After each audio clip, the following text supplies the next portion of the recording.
जो हुआ अच्छा हुआ, जो होगा अच्छा होगा। स्वयं को मुझ पर छोड़ दो, अपने कर्म पर ध्यान दो। कर्म ऐसा जो स्वार्थ रहित, पाप रहित हो।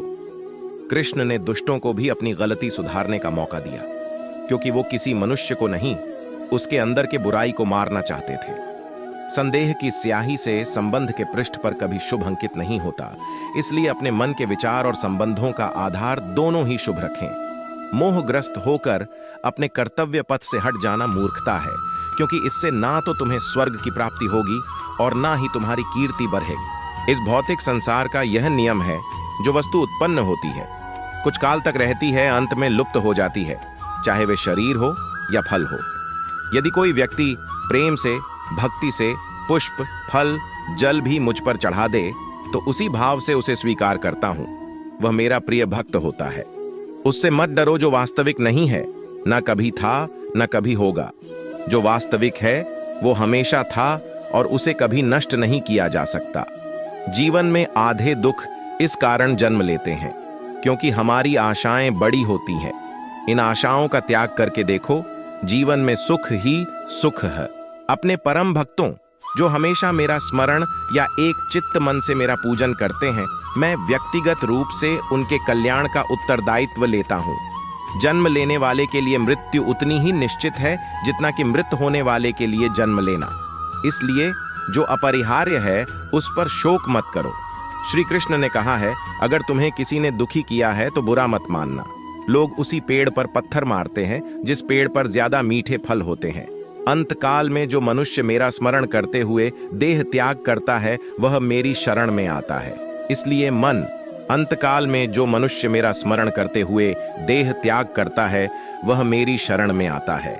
इसलिए मनुष्य को चाहिए कि अंतकाल में मेरा चिंतन करें। यह सच बात है कि भूल करके इंसान कुछ सीखता है, परंतु इसका यह मतलब नहीं कि वह जीवन भर भूल करता रहे और कहे कि हम सीख रहे हैं। कृष्ण कहते हैं, इस जगत में मनुष्य भौतिक वस्तुओं का भोग कर सकता है। अगर वे चाहें तो सब कुछ छीन सकते हैं, मनुष्य कुछ भी नहीं कर सकता। स्वार्थ से रिश्ते बनाने की कितनी भी कोशिश करें, वो कभी नहीं बनते हैं, और प्रेम से बने रिश्तों को कितना भी तोड़ने की कोशिश करें, वो कभी नहीं टूटते। क्रोध से भ्रम पैदा होता है, भ्रम से बुद्धि व्यग्र होती है। जब बुद्धि व्यग्र होती है तब तर्क नष्ट हो जाता है। जब तर्क नष्ट होता है तब व्यक्ति का पतन हो जाता है।